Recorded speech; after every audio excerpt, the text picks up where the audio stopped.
जय सीताराम।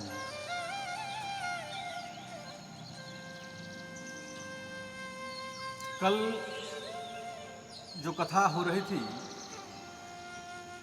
कि तीर्थों की महिमा और तीर्थ यात्रा के पालनीय नियम।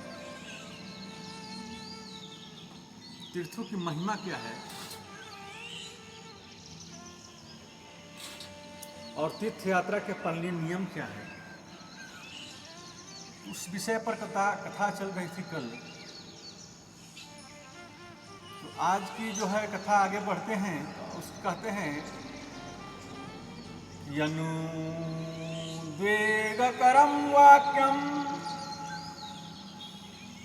सत्यं प्रियहितं च यत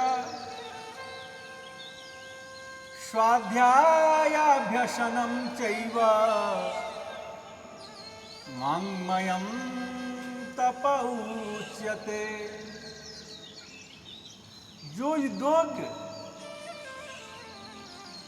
जो उद्वेग न करने वाला, अप्रिय और हितकर एवं यथार्थ भाषण है तथा जो वेद शास्त्रों के पठन तथा परमेश्वर के नाम जप का अभ्यास है, वहीं वाणी संबंधी तप कहा जाता है।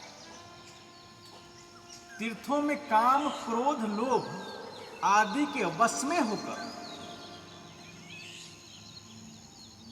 किसी भी जीव को किसी प्रकार के किंचित मात्र भी दुख कभी नहीं पहुंचाना चाहिए तथा साधु, ब्राह्मण, तपस्वी, ब्रह्मचारी, विद्यार्थी आदि सब पात्रों के एवं दुखी, अनाथ, आतुर, अंगहीन, बीमार और साधक पुरुषों की अन्न, वस्त्र, औषध और धार्मिक पुस्तकें आदि को यथा योग्य हो सहयोग करना चाहिए, सेवा करनी चाहिए। तीर्थों में निवास स्थान और बर्तन के अतिरिक्त किसी भी कोई भी चीज काम में नहीं लानी चाहिए। बिना मांगे देने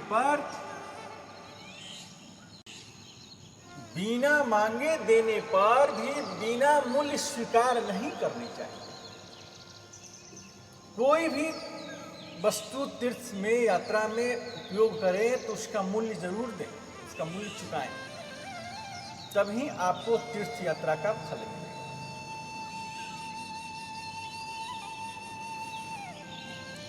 तीर्थ में मन, वाणी और शरीर से ब्रह्मचर्य का पालन विशेष ध्यान देना चाहिए। स्त्री को पर पुरुष और पुरुषों पर स्त्री का दर्शन, स्पर्श, भाषण और चिंतन आदि भी कभी नहीं करनी चाहिए। यदि विशेष आवश्यकता हो तो स्त्रियां पर पुरुषों को पिता या भाई के समान समझती हुई और पुरुष पर स्त्री को माता या बहन के समान समझते हुए नीची दृष्टि करके संक्षेप से शास्त्रानुकूल वार्तालाप करना चाहिए। यदि एक पर एक दूसरे की भूल से भी पाप वृद्धि हो जाए तो कम से कम एक दिन उपवास करनी चाहिए। ऐसा आराम, स्वाद, शौक, भोग बुद्धि से तीर्थ में न तो किसी पदार्थ का संग्रह करना चाहिए और न सेवन करना चाहिए। केवल शरीर निर्वाहन के लिए त्याग और वैराग्य की बुद्धि से अन्न वस्त्र का उपयोग करना चाहिए। तीर्थ यात्रा में जब भी जाएं तो वहां पिकनिक न मनाएं, वहां ऐश करने के लिए न जाएं, भोग विलास करने के लिए न जाएं। तीर्थों में अपनी कमाइयां के द्रव्य से पवित्रता पूर्वक सिद्ध किए हुए अन्न और दूध, फल आदि सात्विक पदार्थों का भोजन करना चाहिए। स्वार्थ और अहंकार रहित होकर सबके साथ दया, विनय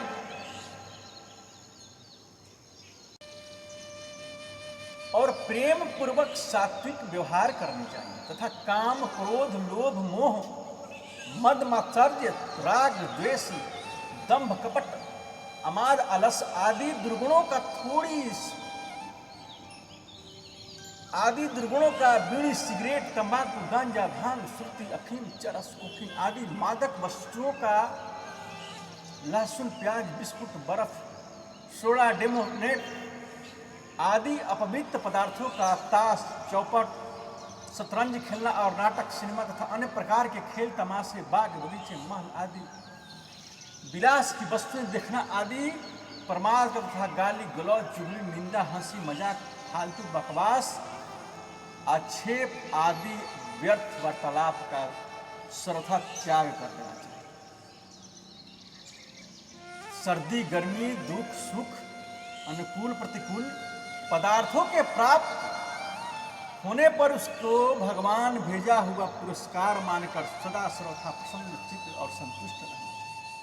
तीर्थ यात्रा में अपने संग वालों में से किसी को अथवा अपने किसी आश्रित को बीमारी आदि आपत्ति आने पर काम, क्रोध, लोभ, परिश्रम या भय के कारण उसे मार्ग में अकेले छोड़कर आगे नहीं जानी चाहिए। आपका परम धर्म समझकर महाराज युधिष्ठिर तो अपने साथ आने वाले पोते को भी छोड़कर स्वर्ग को नहीं गए। जो लोग अपने किसी साथी या आश्रित के बीमार पड़ जाने पर उसे मार्ग नहीं छोड़कर तीर्थ स्नान और भगवती ग्रहण के दर्शन करने के लिए आगे बढ़ जाते हैं, उन पर भगवान प्रसन्न न होकर उल्टे अप्रसन्न होते हैं, क्योंकि परमात्मा ही उन सबकी आत्मा है, क्योंकि परमात्मा ही सबकी आत्मा है। इस सिद्धांत के अनुसार, इस सिद्धांत के अनुसार उस आपत्तिग्रस्त साथी तिरस्कार परमात्मा का ही तिरस्कार है। इसलिए विपत्तिग्रस्त साथी का त्याग तो भूलकर भी कभी नहीं करना चाहिए। तीर्थों में किसी प्रकार का किंचन मात्र भी पाप कभी नहीं करनी चाहिए, क्योंकि जैसे तीर्थ में किए हुए स्नान, दान, जप, तप, हवन, यज्ञ, व्रत, उपवास, ध्यान, दर्शन, पूजा पाठ, सेवा, सत्संग आदि महान फलदायक होते हैं, वैसे ही वहाँ किए हुए असत्य भाषण, कपट, चोरी, बेईमानी, दगाबाजी, विश्वासघात, मांस भक्षण, मदपान, जुआ, व्यभिचार, हिंसा आदि पाप वज्रलेप हो जाते हैं। शास्त्रों में तीर्थों की बड़ी भारी महिमा गाई है। श्री महाभारत में पुलस्त ऋषि ने कहा है, पुष्करे तु कुरुक्षेत्रे, पुष्करे तु कुरुक्षेत्रे गंगायां मध्यमेषु च स्त्रत्वा तारयते जंतु सप्तावरास्तथा। पुष्कर, कुरुक्षेत्र, गंगा और प्रयाग आदि मध्यवर्ती स्थान में स्नान करने वाला मनुष्य अपनी 7 पीढ़ी पीछे, अपनी 7 पीछे की और 7 आगे की पीढ़ियों का उद्धार कर देता है। ऐसे तीर्थ महात्म्य के वचनों को लोग यथार्थवाद और रोचक मानते हैं, किंतु उनके यथार्थवाद और रोचक न मानकर यथार्थ ही समझना चाहिए। इनका फल यदि पूरा देखने में नहीं आता है तो उसका कारण वर्तमान नास्तिक वातावरण, पंडे और पुजारियों के दुर्व्यवहार तथा तीर्थों में पाखंडी, नास्तिक और भयानक कर्म करने वाले निवास आदि में लोगों के हृदय में तीर्थों के प्रति श्रद्धा, विश्वास और प्रेम का कम हो जाना ही है। इसी से तीर्थ का पूरा लाभ नहीं मिलता है। किंतु जो मनुष्य श्रद्धा भक्ति पूर्वक यम नियमों का पालन करते हुए तीर्थवास आदि करते हैं, उनको तीर्थ का पूरा फल प्राप्त होता है। श्री स्कंद पुराण में कहा गया है, स्कंद पुराण में कहा गया है कि यस्य हस्तै च पादौ च मनश्चैव सुसंयतम निर्विकारः क्रियाः सर्वा सतीर्थफल मश्रुते।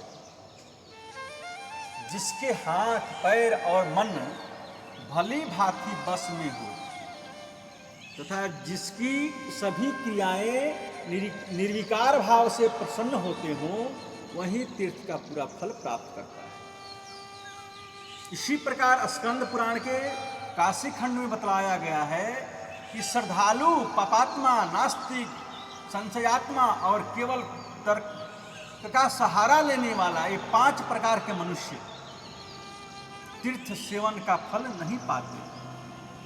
इसलिए हम लोग को यम नियमों का पालन करते हुए श्रद्धा पूर्वक निष्काम भाव से ही तीर्थों का सेवन करना चाहिए। इसी से मनुष्य का शीघ्र कल्याण हो जाता है। तीर्थ में जाकर मनुष्य को महात्मा का, पुरुषों के सत्संग का विशेष रूप से लाभ उठाना चाहिए।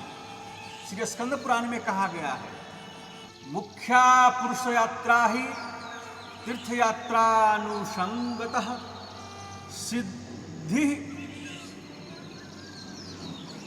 सिद्धि समाश्रितो भूमि भागर्तीर्थ तयोच्यते। तीर्थ यात्रा के प्रसंग से महापुरुषों के दर्शन के लिए जाना तीर्थ यात्रा का मुख्य उद्देश्य है। अतः जिस भूभाग में संत महात्मा निवास करते हैं वह विशेष तीर्थ कहलाता है। क्योंकि भगवत भक्त महात्मा पुरुषों को, तीर्थों को भी तीर्थत्व प्रदान करने वाला कहा गया है। श्री नारद जी ने अपने भक्ति सूत्र में कहा है, भक्ता एकांतिनो मुख्या कंठावरोधरो मांश्च श्रुभिः परस्परम लपमानः पवनयन्ति कूलानि पृथिवी च तीर्थी कुर्वन्ति तीर्थानि सुकर्मी कुर्वन्ति कर्माणि सच्छास्त्री कुर्वन्ति शास्त्राणि।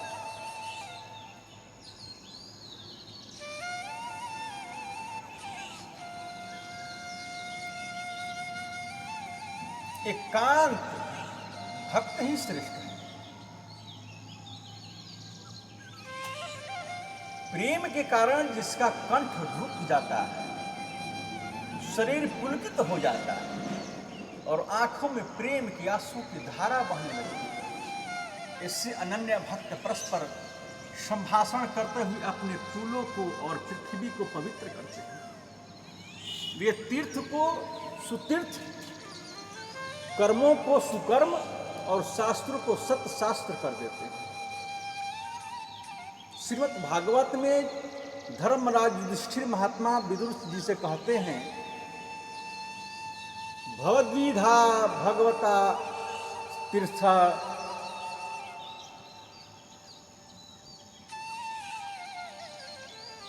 भवविद्या भगवतास्तीर्थ भूतः स्वयं प्रभु अतीर्थी कुर्वन्ति तीर्थानि स्वान्तस्वस्थेन गदाभिता।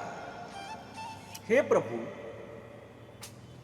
आप सरीखे भगवत भक्त स्वयं तीर्थ स्वरूप हैं, क्योंकि आप लोग अपने हृदय में विराजित भगवान गदाधार के प्रभाव से तीर्थों को भी तीर्थ बना देते हैं, तीर्थों को भी पवित्र बना देते हैं। ऐसे महात्मा पुरुषों के संग को तीर्थ से भी बढ़कर बतलाया गया है। श्री स्कंद पुराण में आता है कि तीर्थादप्यधिकः स्थाने सतां साधु समागमः पचेलीमफलः सद्यो दुरंत कलरु शापः अपूर्वः कोपि सद्गोष्ठी अपूर्वः कोपि सद्गोष्ठी सहस्त्र किरणोदयः य एकांततयान्त्यंत मंतर्गत मोपः। यह सच है कि श्रेष्ठ श्रद्धालु एवं सरल हृदय पुरुषों का साधुओं महापुरुषों के साथ समागम तीर्थ से ही भी बढ़कर है, क्योंकि उसका परिपक्व फल तुरंत प्राप्त होता है तथा वह दुरंत कठिनाइयों से दूर होने वाले पापों का भी नाश कर देता है। श्रेष्ठ महापुरुषों का संग हजारों किरणों के प्रकाश मान सूर्योदय की भांति अद्भुत प्रभावशाली है, क्योंकि वह अंतःकरण को व्याप्त अज्ञान रूप अंधकार का अत्यंत नाश करने वाला है। इसलिए श्री रामचरितमानस में संत महात्माओं को जंगम तीर्थराज बतलाया गया है। मुद मंगलमय संत समाजु जो जन संगम तीर्थ राजू। तीर्थों में जाकर मनुष्य को साधु महात्मा ज्ञानी योगी और भक्तों के दर्शन सेवा सत्संग बंदन उपदेश आदेश और वार्तालाप के द्वारा विशेष लाभ उठाने के लिए इनकी खोज करनी चाहिए। भगवान ने अर्जुन के प्रति गीता में कहा है, तद्विधिं प्रणिपातेन परिप्रश्नेन सेवया उपदेक्ष्यन्ति ते ज्ञानं ज्ञानिनस्तात्त्वदर्शिनः। उस ज्ञान को तू तत्वदर्शी ज्ञानियों के पास जाकर समझ, उनको भली भांति दंडवत प्रणाम करने से, उनकी सेवा करने से और उनसे कपट छोड़कर श्रद्धापूर्वक प्रश्न करने से परमात्मा तत्व को भली भांति जानने वाले वे ज्ञानी महात्मा तुझे उस तत्व ज्ञान का उपदेश करेंगे। परंतु कंचन कामनी के लोलुप अपने नाम रूप को पुजवाकर लोगों को अपना एक शिष्ट जुठन खिलवाने वाले मान बड़ाई और प्रतिष्ठा के गुलाम प्रमादी और विषयासक्त पुरुषों का संग भूलकर भी नहीं करना चाहिए, चाहे वे साधु ब्रह्मचारी तपस्वी के भेष में भी क्यों ना हो। मांसाहारी मादक पदार्थों का सेवन करने वाले पापी दुराचारी और नास्तिक पुरुषों का तो दर्शन भी नहीं करना चाहिए। तीर्थ में किसी भी स्थान पर तो पंडे पुजारी और महंत आदि यात्रियों को अनेक प्रकार से तंग किए करते हैं। यात्रा सफल करने के लिए नाम पर दुराग्रह पूर्वक अधिक धन लेने के लिए अड़ जाने वाले, देव मंदिरों में बिना पैसे लिए दर्शन न कराना, बिना भेंट लिए स्नान न करने देना, यात्रियों को धमकाकर और पाप का भय दिखलाकर जबरदस्ती रुपए ऐंठना, मंदिर और तीर्थों पर भोग भंडारे आदि के नाम पर अधिक भेंट चढ़ाने के लिए अनुचित दबाव डालना, अपने स्थान पर ठहराकर अधिक धन प्राप्त करने का प्रयत्न करना, सफेद चील पंछियों और ऋषियों और देवताओं को रूप देकर और उनकी जूठन खिलाकर भोले भाल यात्रियों से धन ठगना तथा देव मूर्ति के द्वारा शरबत पिए जाने आदि झूठी कर्मातों को प्रसिद्ध करके लोगों का ठगना इत्यादि चेष्टाएं निंदनीय है। अतः तीर्थ यात्रियों को इस सबसे सावधान रहना चाहिए। स्त्री के लिए पति, बालकों के लिए माता पिता तथा शिष्य के लिए गुरु भी जंगम तीर्थ है। मनुष्य को तीर्थ यात्रा उसके साथ अथवा उनकी आज्ञा से करनी चाहिए, तभी तीर्थ यात्रा का सफल होती है, क्योंकि ये साक्षात सजीव तीर्थ है। इसलिए उनकी सेवा शुश्रूषा करने का तीर्थ यात्रा से बढ़कर महात्म्य है। अतः मनुष्य को उसके हित में रत रहते हुए निष्काम प्रेम भाव से सदा भक्ति पूर्वक उनकी सेवा बंधन और आज्ञा का पालन करना चाहिए। इसी प्रकार सत्य, क्षमा, दया, तप, दम, संतोष, धैर्य, धर्म पालन, अंतःकरण की पवित्रता एवं ज्ञान पूर्वक भगवान का ध्यान आदि तो तीर्थों से भी बढ़कर है। इसको शास्त्रों में मानस तीर्थ कहा गया है। ध्यान पुते ज्ञान जले राग द्वेष मलापहे यह अस्त्राति मानसे तीर्थे स याति परमागति। ध्यान से पवित्र ज्ञान रूपी जल से भरे हुए तथा राग द्वेष रूपी मल को दूर करने वाले मानस तीर्थ में जो पुरुष स्नान करता है वह परम गति को प्राप्त। मनुष्य को कुसंग से बचकर तीर्थ में श्रद्धा प्रेम रखते हुए सावधानी के साथ महापुरुषों का संग और उपयुक्त यम नियमादि का भली भांति पालन करने के तीर्थ में लाभ उठाना चाहिए। यदि उस नियमों के पालन में कहीं कुछ कमी भी रह जाए तो उतना हर्ज नहीं, परंतु चलते चलते फिरते उठते बैठते खाते पीते सोते जागते भगवान के नाम का जप तथा उनके स्वरूप का ध्यान गुण प्रभाव तत्व और रहस्य के सहित सदा सर्वदा निरंतर और करने की चेष्टा करनी चाहिए। इसमें त्रुटि नहीं करनी चाहिए। तीर्थयात्रियों के लिए उपयुक्त बातें, अतः उनको समय समय पर काम में लाने की अवश्य चेष्टा करनी चाहिए। काम में लाने से निश्चय ही मनुष्य सुधार होकर उद्धार हो जाता है। जय सीताराम।